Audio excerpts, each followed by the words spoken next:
Kisah Nabi Soleh alaihissalam.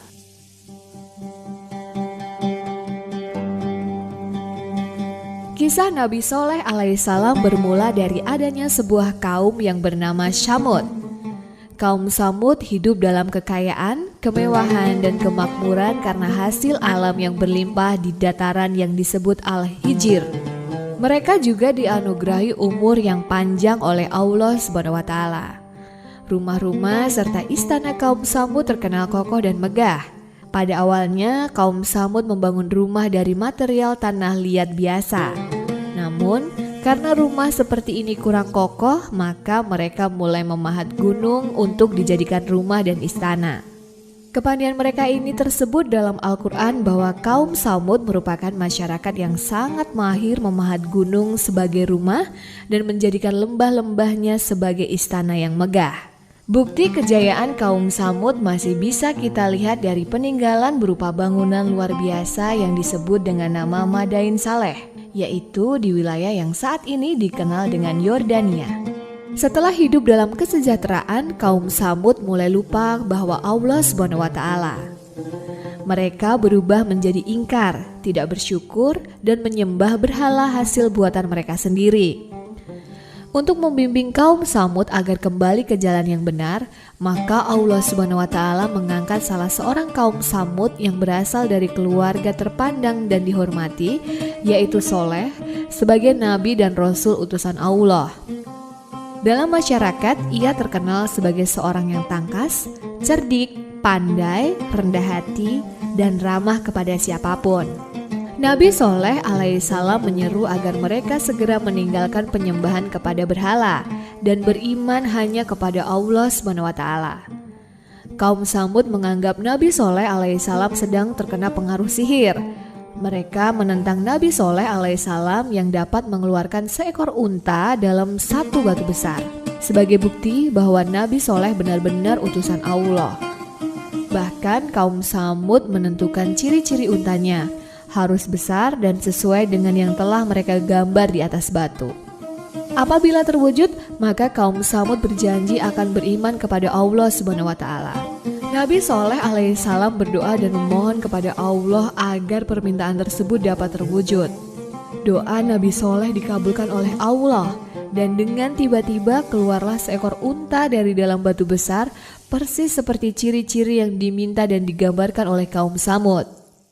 Nabi Soleh meminta agar jangan ada siapapun yang mengganggu unta itu.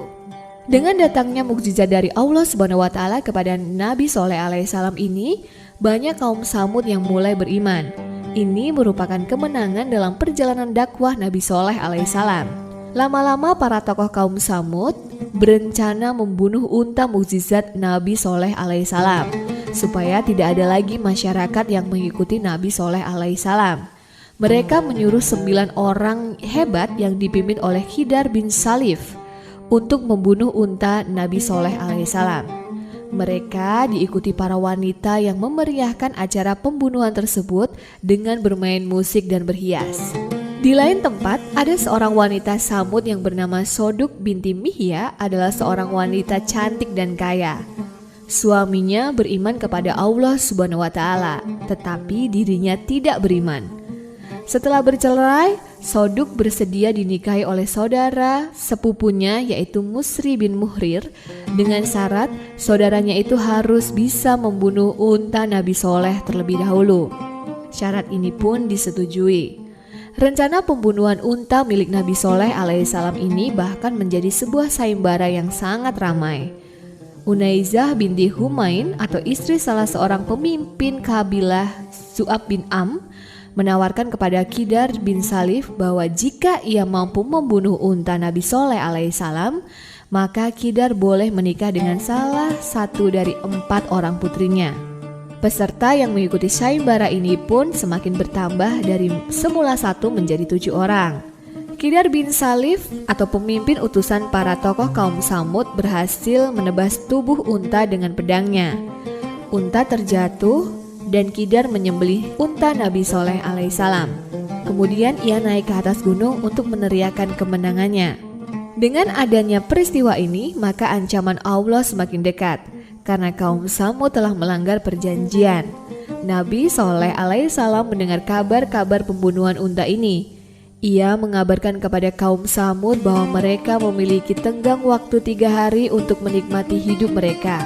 Setelah 3 hari itu, azab Allah SWT akan datang menimpa. Pada hari pertama, yaitu hari Kamis, saat mereka terbangun, wajah mereka menjadi kuning.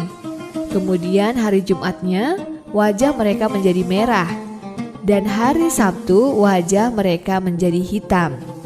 Sehari sebelum turunnya azab Allah SWT, Nabi Shaleh alaihissalam beserta kaumnya yang beriman pergi meninggalkan Hijr menuju Ramlah, salah satu tempat di Palestina. Melihat rombongan Nabi Shaleh pergi dari kota, kaum Samud tertawa-tawa mengejek. Mereka menentang ingin membuktikan ucapan Nabi Shaleh. Kaum Samud memuaskan diri habis-habisan selama 3 hari itu hingga hari keempat azab itu datang. Tepat di hari Ahad atau Minggu, sesaat setelah matahari terbit, muncullah suara teriakan dari langit yang memekakkan telinga mereka. Dengan diiringi gempa bumi yang sangat dahsyat, hanya sekejap kemudian mereka mati tak berdaya.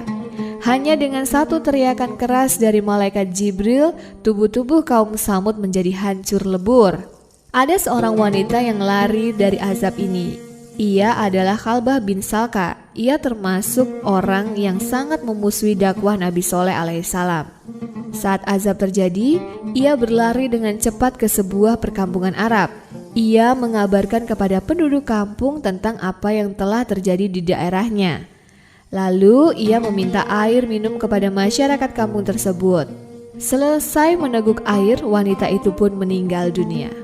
Terdapat kisah juga tentang Abu Rihal, salah satu dari kaum Samud yang selamat saat azab. Ketika ia sengaja berlindung di dalam Ka'bah, tetapi ketika ia keluar dari Ka'bah, ia juga mendapatkan azab sama seperti azab yang telah menimpa kaum Samud lainnya. Pada saat Nabi Shaleh alaihissalam beserta para sahabatnya melewati kuburan Abu Rihal, Nabi Shaleh menjelaskan bahwa Abu Rihal dikubur bersama dengan sepotong emas. Lalu orang-orang menggali kuburan Abu Rihal dan ternyata benar terbukti ada sepotong emas di sana. Sisa-sisa peninggalan kaum Samud masih dapat ditemukan di sekitar Hadramaut dan kota Madain Saleh. Tempat ini dinamakan Lembah Rum atau Lembah Petra di Yordania. Abdullah bin Umar meriwayatkan bahwa Rasulullah SAW berkata kepada para sahabatnya saat melewati Hijr yang merupakan perkampungan kaum Samud, "Janganlah kalian masuk melewati mereka, melainkan dalam keadaan menangis. Jika tidak bisa menangis, maka janganlah kalian melewati mereka, karena khawatir kalian akan mendapatkan musibah seperti yang pernah menimpa mereka." Demikian kisah Nabi Shaleh alaihissalam. Semoga dapat meningkatkan keimanan kita kepada Allah Subhanahu wa Ta'ala. Amin.